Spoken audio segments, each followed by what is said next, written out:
در مغز یک جوان 700 سترلایت سمپاشی میکنه و میخواه این از دایره ایمان بکشه. در این شرایط این جوان مسلمان ایمان خود حفظ میکنه.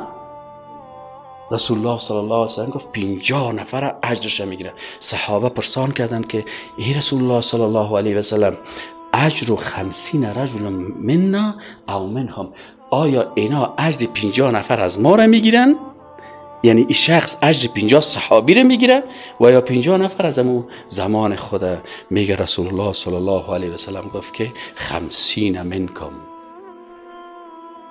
یعنی یک نفر غریب ناشناخته عصر آخر زمان که به عقیده توحید خود مستحکم می باشد و اعمال مطابق قرآن و سنت انجام میده و همیشه از طرف انسانهای بیدین